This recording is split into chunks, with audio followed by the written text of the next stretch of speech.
हम होटल के मरकजी दरवाजे से अंदर दाखिल हुए। हॉल में खासी चहल पहल थी। गैर मुल्की सयाहों के साथ मकामी बाशिंदे भी दिखाई दे रहे थे। ये वो लोग थे जो अलोर की तरफ से दूसरे शहरों से आए थे। मैंने रत्ना का हाथ पकड़ा और हम तेजी से चलते हुए हॉल के दूसरी तरफ एक कुशादा राहदारी में निकल गए। ये बहुत बड़ी इमारत थी। किसी जमाने में किसी राजा का महल था जिसमें जरूरी तब्दीलियां करके होटल बना लिया गया था। मुख्तलिफ राहदारियों से होते हुए हम पिछली तरफ निकल आए। यहाँ बहुत बड़ा पार्किंग एरिया था जहाँ कई गाड़ियां खड़ी थीं। हमें खाकी रंग की लैंड क्रूजर तलाश करने में ज्यादा दुश्वारी पेश नहीं आई। हम लैंड क्रूजर की आड़ में खड़े हो गए। तकरीबन 5 मिनट के बाद शशावरी भी वहां पहुंच गई। उसके एक हाथ में हमारा सूटकेस और दूसरे हाथ में चाबियों का गुच्छा था। शशावरी ने चाबियों का गुच्छा मेरी तरफ बढ़ाते हुए कहा, जल्दी करो, अमरीश तुम लोगों को तलाश करता फिर रहा है। मैंने उसे चाबियों का गुच्छा लेकर पहले ड्राइविंग साइड का दरवाजा खोला और अंदर बैठते ही दूसरा दरवाजा भी खोल दिया। वो दोनों पिछली सीट पर बैठ गईं। शशावरी ने सूटकेस दूसरी सीट पर रख दिया। मैंने इंजन स्टार्ट करके गाड़ी एक झटके से आगे बढ़ा दी और इमारत के ऊपर से घुमाते हुए सड़क की तरफ ले आया। शशावरी ने कहा, गेस्ट हाउस के सामने से दफ्तर की तरफ मोड़ लो। मैंने गाड़ी जैसे ही उस तरफ मोड़ी ही थी कि अमरीश होटल के गेट से निकलता हुआ नजर आया। उसने हमें देख लिया था। एक सेकंड को बेहिस्सो हरकत खड़ा रह गया और दूसरे ही लम्हे वो चीखता हुआ लैंड क्रूजर के पीछे दौड़ा। मैंने रफ्तार बढ़ा दी। दफ्तर के सामने से गुजरते हुए मैंने अकबी मंजर पेश करने वाले आईने में देखा। अमरीश चीखता हुआ पीछे दौड़ रहा था और फिर वो दफ्तर की तरफ मुड़ गया। मैं लैंड क्रूजर की रफ्तार बढ़ाता चला गया। आगे बाजार था। कच्ची सड़क थी जिसके दोनों तरफ दुकानें थीं। लैंड क्रूजर को तेज रफ्तारी से दौड़ते देखकर लोग खुद ब खुद रास्ते से हट रहे थे। लैंड क्रूजर धूल के बादल उड़ाती हुई कस्बे से निकलकर अलोर की तरफ जाने वाली सड़क पर निकल आई। सार्स का वहां से 18 मील और अलोर 23-24 मील के फासले पर था और मेरा ख्याल है अलोर से आने वाली पुलिस पार्टी भी यहाँ पहुंचने वाली होगी। शशावरी बार बार पीछे मुड़कर देखते हुए बोली, मेरा ख्याल था कि हम खामोशी से निकल जाएंगे और जब उन लोगों को पता चलेगा तो हम बहुत दूर पहुंच चुके होंगे, मगर उस बेगैरत ने देख लिया और अब यकीनन वो लोग हमारा पीछा करने की कोशिश करेंगे। मैंने कहा, यह भी खदशा है कि अलोर की पुलिस पार्टी न पहुंच जाए। शशावरी ने कहा, हमें इस सड़क पर ज्यादा दूर नहीं जाना। थोड़ा ही आगे सड़क पर वाइल्ड लाइफ का बोर्ड नजर आएगा, वहां से गाड़ी को बाईं तरफ मोड़ लेना। ज्यादा फासला तय नहीं करना पड़ा। तकरीबन 1 मील के बाद वहां बोर्ड नजर आ गया और मैंने लैंड क्रूजर को बाईं तरफ मोड़ लिया। ये कच्ची सड़क थी जो आगे जाकर जंगल में दाखिल हो जाती थी। मैंने शशावरी को मुखातिब करते हुए कहा, अभी तक तो ताकुब के आसार दिखाई नहीं दिए, तुम्हारा ख्याल है वो पीछा करेंगे? शशावरी ने कहा, जरूर करेंगे, कम से कम उस जगह तक जहां से डेंजर जोन शुरू होता है। मैंने कहा, डेंजर जोन? वो बोली, तकरीबन मील भर तक तो जंगल महफूज है, लेकिन उससे आगे खूंखार दरिंदों की राजधानी शुरू हो जाती है।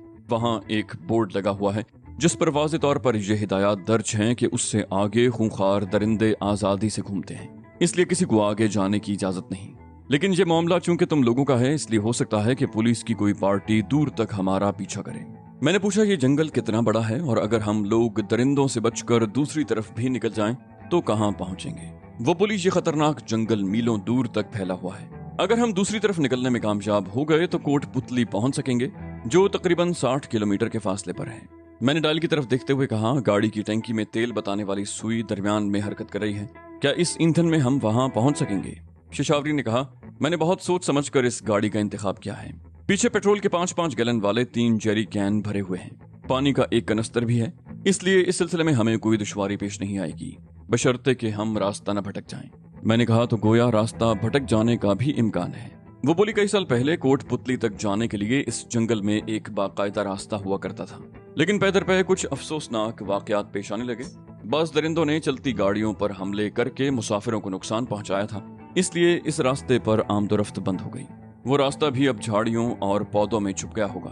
बहरहाल मुझे कुछ अंदाजा तो है, देखेंगे क्या होता है। जंगल में दाखिल होने के बाद गाड़ी की रफ्तार कम हो गई।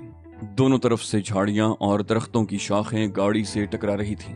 मुझे ये अंदेशा भी था कि कहीं गाड़ी का कोई टायर पंक्चर ना हो जाए। आखिरकार वो बोर्ड नजर आ गया जिसके जरिए सयाहों को खूंखार दरिंदों की वजह से उस जगह से आगे जाने की ममानियत की गई थी। मैं गाड़ी को उस रास्ते पर सीधा आगे लेता चला गया। हम जंगल में कई मील अंदर चले आए थे। हिरन और इस किस्म के बेजरर जानवर तो बहुत दिखाई दिए थे, मगर कोई खूंखार दरिंदा अभी तक दिखाई नहीं दिया था।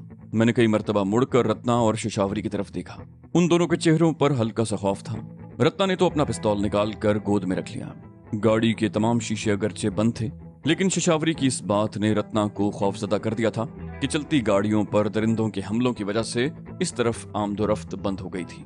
हमें उस जंगल में सफर करते हुए 2.5 घंटे हो चुके थे। रास्ता साफ होता तो 2.5 घंटों में हम कम से कम 70-80 मील का सफर कर सकते थे, मगर झाड़ियों और पौधों के बायस गाड़ी की रफ्तार बहुत कम थी। बास जगहों पर तो हमें जबरदस्ती रास्ता बनाना पड़ रहा था। अगर कोई हमारे ताकुब में आ रहा हो तो टायरों के नीचे कुचली हुई झाड़ियां और पौधे आसानी से हमारी निशानदेही कर रहे थे। और फिर एक जगह मुझे गाड़ी रोक लेनी पड़ी। 30-35 गज आगे ऐन सामने धारीधार चीतों की एक जोड़ी बैठी हुई थी। उनमें एक नर था और एक मादा। उन दोनों के रुख अगरचे दूसरी तरफ थे, मगर गाड़ी की आवाज सुनकर वो इस तरफ घूम गए। मैंने इंजन बंद कर दिया और मुड़कर रत्ना और शशावरी की तरफ देखा। दोनों के चेहरे धुआं हो रहे थे। रत्ना हकलाई, बोली, तुमने इंजन क्यों बंद कर दिया? अगर उन्होंने गाड़ी पर हमला कर दिया तो? मैंने कहा, चीता दुनिया का तेज रफ्तार जानवर है, जबकि हम इस जंगल में गाड़ी को 10-15 मील फी घंटा की रफ्तार से ज्यादा नहीं दौड़ा सकते। ऐसी सूरत में वो हम पर यकीनन हमला करेंगे।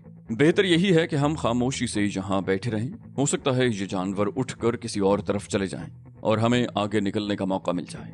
5 मिनट गुजर गए।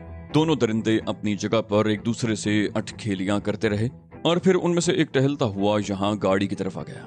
वो चीता गाड़ी को सूंघकर शायद ये अंदाजा लगाने की कोशिश कर रहा था कि ये क्या चीज है। दूसरा चीता भी गाड़ी के करीब आ गया और दोनों अगले पैर गाड़ी पर टिकाकर शीशे में से अंदर झांकने लगा। शशावरी उसी तरफ थी कि उसके मुंह से हल्की सी चीख निकल गई। वो अपना चेहरा दोनों हाथों में छुपाकर नीचे झुक गई। रत्ना भी खौफजदा थी। उसने पिस्तौल वाला हाथ ऊपर उठा लिया। इससे पहले कि मैं कुछ कहता, उसने ट्रिगर दबा दिया। गोली शीशा तोड़ती हुई चीते की पेशानी में पेवस्त हो गई। रत्ना ने दूसरी गोली चला दी, वो भी उसके चेहरे पर लगी। चीता चिंघाड़ता हुआ पीछे गिरा। दूसरा चीता होशियार हो गया। वो गाड़ी के आगे था। मैंने बड़ी फुर्ती से अपना पिस्तौल निकाल लिया और वो चीता गुर्राता हुआ जैसे ही सामने से हटकर ड्राइविंग साइड पर आया, मैंने पै दर पै 2 गोलियां चला दी। एक गोली चीते की गर्दन के करीब कंधे के जोड़ पर लगी। अलबत्ता दूसरा निशाना खता गया था, लेकिन पहली गोली चलते ही वो चीता गुर्राते हुए पलटा और दौड़ता हुआ घने दरख्तों में गायब हो गया। मैंने इंजन स्टार्ट करके बड़ी फुर्ती से गाड़ी आगे बढ़ा दी और उसके साथ ही मैंने मुड़कर देखा। दूसरा चीता नीचे पड़ा तड़प रहा था। 2 गोलियां उसकी पेशानी में लगी थीं और उसके जिंदा बचकर रहने का सवाल ही पैदा नहीं होता था। मैं गाड़ी को तेजी से दौड़ाता रहा। मैं ये भी जानता था कि शेर और चीता किस्म के दरिंदे अपने शिकार का दूर तक ताकुब करते हैं। एक चीता तो मर चुका था, लेकिन दूसरा जख्मी हुआ था। उस वक्त तो वो दरख्तों में गायब हो गया, लेकिन अगर उसने हमारा ताकुब शुरू कर दिया तो हमें इस जंगल से निकलने नहीं देगा। मेरे जहन में एक और अंदेशा जन्म ले रहा था। गोलियों की आवाज जंगल में दूर तक फैली होगी। अगर कोई पार्टी हमारा ताकुब कर रही थी तो उसे पता चल जाएगा कि हम किस तरफ हैं। मुझे एक जगह गाड़ी रोक लेनी पड़ी और फिर उसी वक्त गोलियों की तड़तड़ाहट की आवाजें सुनाई दी, जैसे पूरा ब्रस्ट मारा गया हो, लेकिन वो आवाजें बहुत दूर की थी। मेरा ख्याल था कि हम रास्ते से भटक गए थे। शशावरी बुरी तरह कंफ्यूज हो रही थी। वो कभी एक तरफ इशारा करती और कभी दूसरी तरफ। मैं उसके बताए हुए रास्तों पर गाड़ी चलाता रहा, लेकिन हम जंगल में घूमते रहे। इस दौरान हमें कई जगहों पर खूंखार जानवर भी नजर आए, मगर खैरियत ही गुजरी। जब हम पैलेस होटल के अकबी पार्क से ये लैंड क्रूजर लेकर फरार हुए थे तो उस वक्त 12:30 का वक्त था। अभी 4 बज रहे थे। गोया हम 3.5 घंटों से जंगल में भटक रहे थे, मगर बाहर निकलने का रास्ता नहीं मिला था। यह भी अंदेशा था कि हम भटकते हुए दोबारा सार्स्का की तरफ न निकल जाएं। 5 बजने वाले थे। गुंजान और ऊंचे दरख्तों की वजह से जंगल में रोशनी वैसे ही कम थी और अब तो मजीद अंधेरा फैलने लगा था। मैं भी उन दोनों की तरह परेशान था। अगर शाम होने से पहले पहले जंगल से बाहर निकलने का रास्ता न मिला तो कोई ऐसी महफूज जगह जरूर मिलनी चाहिए थी जहां रात गुजारी जा सके, लेकिन मुझे तवक्को नहीं थी कि ऐसी कोई जगह मिल जाएगी। 15-20 मिनट के बाद हम अचानक ही खुली जगह पर निकल आए और उसके साथ ही मैंने पूरी कुव्वत से ब्रेक पैडल दबा दिया। मेरे साथ शशावरी और रत्ना भी हैरत भरी नजरों से सामने देख रही थी। हमारे सामने नशेब में एक छोटी सी झील थी, जिसके दूसरी तरफ महल नुमा एक बहुत बड़ी इमारत दिखाई दे रही थी। रुखसत होते हुए सूरज की रोशनी महल के ऊंचे कंगूरों पर पड़ रही थी। महल के गैर आबाद होने का अंदाजा दूर से ही लगाया जा सकता था। जाहिर है खूंखार जंगली दरिंदों से पटे हुए जंगल में वाक़े उस महल में कौन रह सकता था। वो झील तकरीबन 1000 मीटर लंबी और उतनी ही चौड़ी थी। उसके गिर्द नारियल और दीगर दरख्तों की बहुतात थी और महल नुमा वो इमारत झील के दूसरे किनारे पर थी। मैंने शशावरी की तरफ देखते हुए कहा, ये कौन सी जगह है? हम भूलकर दोबारा सार्स्का की तरफ तो नहीं निकल आए? शशावरी ने नफी में सर हिलाया, बोली, नहीं, ये सदियों पुराना महल राजा मान सिंह के साले का है, जो इस इलाके का हुक्मरान था। इस महल की तारीख हमारी किताबों में महफूज है, लेकिन सयाहों को इसके बारे में कुछ नहीं बताया जाता और ना ही ये महकमा सयाहत के किसी पैकेज में। वो चंद लम्हों के लिए खामोश हुई, फिर बोली, ये उस जमाने की बात है जब शान सिंह ने अपने बाप को कत्ल करके राज सिंहासन संभाल लिया था। उस जमाने में ये इलाका बड़ा जरखेज और आबाद हुआ करता था। जवान फसलें लहलहाया करती थीं। छोटी छोटी कई बस्तियां थीं जहां जिंदगी के कहे गूंजा करते थे। मगर फिर सब कुछ खत्म हो गया। शान सिंह बहुत जालिम और अय्याश हुक्मरान था। वो रियाया को भी अपनी मिल्कियत समझता था। वो न सिर्फ किसानों से अनाज का एक एक दाना छीन लिया करता था, बल्कि उनकी इज्जत से खेलना भी अपना हक समझता था। किसी बस्ती में किसी घर की इज्जत महफूज नहीं थी। उसके हर कार्य दूर दराज की बस्तियों से जवान और खूबसूरत लड़कियों को उठा कर ले आते। महल में मासूम और बेगुनाह लड़कियों की आहो पुकार गूंजती रहती। राजा शान सिंह के जुल्म सितम से तंग आकर किसान अपनी बस्तियां छोड़ने लगे। सोना उगलने वाली जमीनें बंजर और वीरान होने लगी, लेकिन राजा को फिर भी होश नहीं आया। एक रोज किसी बस्ती में किसान की बेटी की शादी थी। दुल्हन को डोली में बिठाया जा रहा था कि राजा के जालिम और सफाक हर कारे पहुंच गए और दुल्हन को उठाकर ले गए। वो राजा शान सिंह की जिंदगी की आखिरी रात थी। अगवा करके लाई जाने वाली दुल्हन ने शान सिंह को कत्ल कर दिया और खुद भी महल की फसील से छलांग लगाकर आत्महत्या कर ली। और उसके बाद यहाँ तबाही नाजिल होना शुरू हो गई। राजा शान सिंह के हर कार्य बेलगाम हो गए थे। उन्होंने लूट मार शुरू कर दी। औरतों को घरों से निकाल कर बेइज्जत और रुस्वा किया। बस्तियां वीरान और जमीनें बंजर होती चली गईं। एक रिवायत यह भी है कि जिस लड़की ने राजा शान सिंह को कत्ल करके आत्महत्या की थी, उसकी भटकती हुई रूह ने महल में बसेरा कर लिया और उसके बैन और चीखें महल में गूंजती रहती। इस तरह महल भी वीरान हो गया और ये वीरानी पूरी रियासत में फैल गई। बस्तियां गायब होती गईं और लहलहाती फसलों को जंगल निगलता गया। वो खामोश हो गई। मैं उस वीरान महल की तरफ देख रहा था। शशावरी बोली, ये महल सदियों से वीरान पड़ा है। जंगल में खूंखार दरिंदों की वजह से कोई इस तरफ आने की हिम्मत नहीं करता, और वैसे भी ये अफवाह आम है कि इस वीरान महल में अब भी बदरूहों का बसेरा है। मैंने गाड़ी का इंजन स्टार्ट करते हुए कहा, तो फिर आज की रात हम इस महल में गुजारेंगे। वो दोनों उछल पड़ी। बोली, क्या तुम्हारा दिमाग तो खराब नहीं हो गया? चीखती हुई आवाज रत्ना की थी। मैंने उनकी सुनी अनसुनी करते हुए गाड़ी आगे बढ़ा दी और उस झील के साथ साथ जाते हुए उसका रुख महल की तरफ मोड़ दिया, जो झील के किनारे से तकरीबन 100 गज के फासले पर कदरे बुलंदी पर वाक़ था। रुखसत होती हुई धूप अब भी दीवारों पर पड़ रही थी। इस तरफ से देखकर अंदाजा लगाया जा सकता था कि हवादिस जमाना से महल में काफी टूट फूट हो चुकी है। मैं लैंड क्रूजर को वसी मेहराबी गेट के अंदर ले गया। गेट के साथ दीवारें खासी चौड़ी थीं। दाएं बाएं एक एक कमरा था, मगर दोनों कमरे छतों से महरूम हो चुके थे। सामने बहुत लंबा चौड़ा मैदान था जिस पर झाड़ियां और खुदरौ घास फैली हुई थी। उस मैदान के चारों तरफ कई फुट चौड़ी पुख्ता रविशें थीं और तवीलो अरीज बरामदे थे जिनमें कमरे थे। बरामदों के सामने मेहराबें बनी हुई थीं। महल का मरकजी हिस्सा सामने था। इमारत 2 मंजिला थी और बिलाशुबा उसे फन्ने तामीर का शाहकार कहा जा सकता था। मैंने इमारत के मरकजी हिस्से के सामने घास के मैदान में गाड़ी रोककर इंजन बंद कर दिया। धूप सामने ऊपर की मंजिल पर पड़ रही थी और मैं देख रहा था कि ऊपर की मंजिल के बेशतर हिस्से टूट फूट चुके थे। मैंने गर्दन घुमाकर रत्ना और शशावरी की तरफ देखा। उनके चेहरे धुआं हो रहे थे। रत्ना ने कहा, मैं कहती हूँ वापस चलो, हम जंगल में किसी जगह गाड़ी में ही बैठकर रात गुजार लेंगे। मैंने कहा, एक महफूज जगह मौजूद है तो जंगल में रात गुजारने की क्या जरूरत।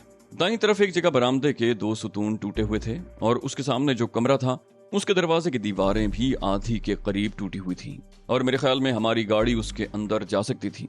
मैंने इंजन स्टार्ट कर दिया और गाड़ी को घुमाकर उस तरफ ले लिया। मेरा अंदाजा दुरुस्त निकला। काफी कुशादा जगह थी। गाड़ी अंदर ले जाने में कोई दुश्वारी पेश नहीं आई। ये कमरा भी काफी कुशादा था।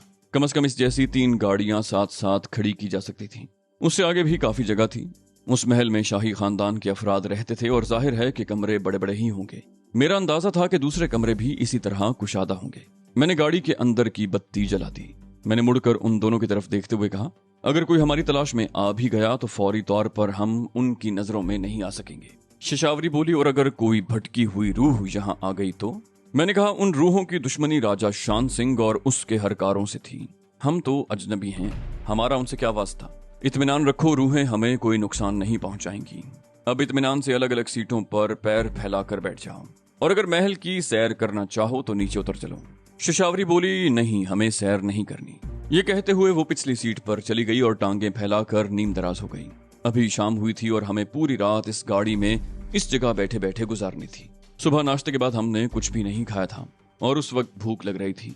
मैं उन दोनों को गाड़ी में छोड़कर बाहर आ गया। महल के बाहर मैंने नारियल के लातादाद दरख्त देखे थे और मेरा ख्याल था कि पके हुए नारियल जमीन पर भी गिरे होंगे। महल के सामने मुझे जमीन पर कई नारियल मिल गए। मैंने 2-3 नारियल उठा लिए और वापस आ गया।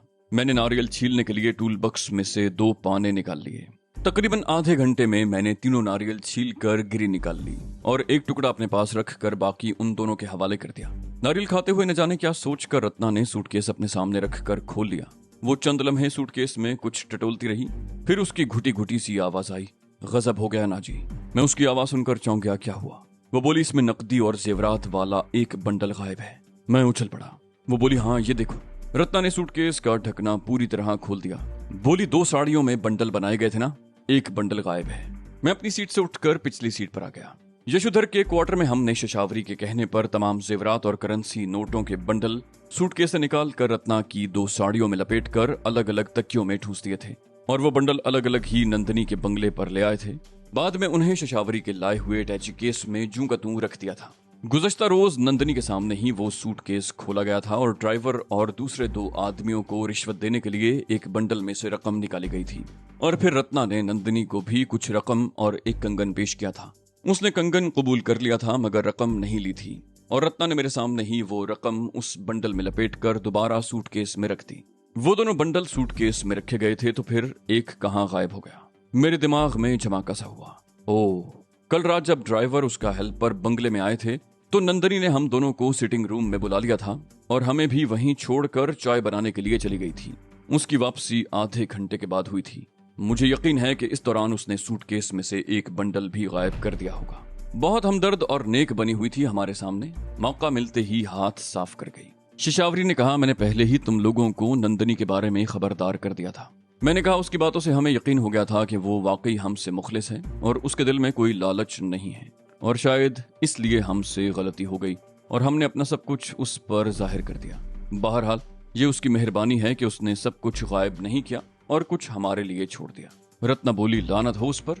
उस कमबख्त को पता था कि चोरी का इंकिशाफ होने पर हम वापस नहीं आएंगे। कीड़े पड़े उसमें, आग लगे उसको। रत्ना उसे बद्दुआएं देने लगी। बोली, अच्छा हुआ वो पकड़ी गई। उससे जेवरात बरामद होंगे तो बेला उसके शरीर का रेशा रेशा अलग कर देगी। वो भी क्या? या मैंने होंठों पर उंगली रख कर रत्ना को खामोश करवा दिया। मुझे बाहर कोई जानी पहचानी आवाज सुनाई दी। वो दोनों भी कोई आवाज सुनने की कोशिश करने लगी और फिर मेरे शुबे की तस्दीक हो गई। वो किसी गाड़ी के इंजन की आवाज थी। वो गाड़ी गालिबन महल के मरकजी दरवाजे में दाखिल हो चुकी थी। कंपाउंड में उसके हेडलैंप्स की रोशनी दिखाई देने लगी। रत्ना और शशावरी के चेहरे धुआं हो गए। मैं बड़ी फुर्ती से ड्राइविंग सीट पर आ गया और लैंड क्रूजर की छत वाली बत्ती बुझा दी। पिस्तौल हाथ में लिया और बड़ी आहिस्तगी से दरवाजा खोलकर नीचे उतर गया। दरवाजे वाली शिकस्ता दीवार के करीब पहुंचकर मैंने बाहर झांका और उसके साथ ही मेरे दिल की धड़कन तेज हो गई। वो पुलिस की जीप थी जो महल के मरकजी दरवाजे में दाखिल होकर रुक गई थी। 3 पुलिस वाले नीचे उतर आए थे और उनमें एक सब इंस्पेक्टर और 2 कांस्टेबल थे जिनके हाथों में राइफलें थी। वो जीप के हेडलैंप्स की रोशनी में हमारी गाड़ी के टायरों से दबी हुई घास को देख रहे थे और फिर वो तीनों उस दबी हुई घास को देखते हुए आगे बढ़ने लगे। मेरे दिल की धड़कन तेज होती जा रही थी। मैं दीवार की आड़ में खड़ा उनके कदमों की आवाजें सुन रहा था जो लम्हा बलम्हा करीब आती जा रही थी और फिर एक और आवाज सुनाई दी, रुक जाओ हुक्म। वो आवाज खासी डरी डरी और सहमी सी थी। आगे जावन में बहुत खतरा है। दूसरी आवाज बारोब थी, क्या खतरा है? चल तू आगे लग।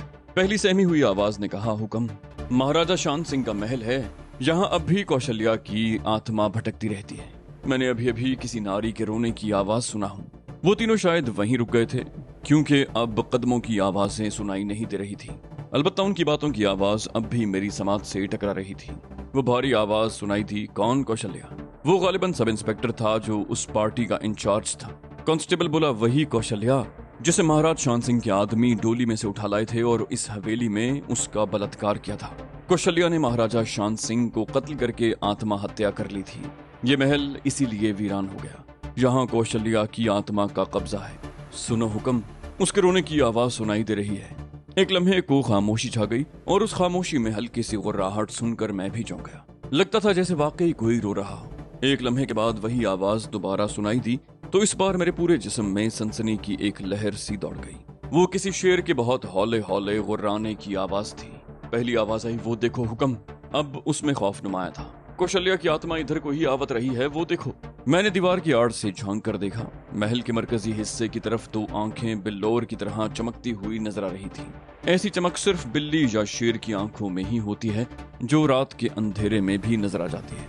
और फिर उसी लम्हे खामोश फजा फायर की आवाज से गूंज उठी।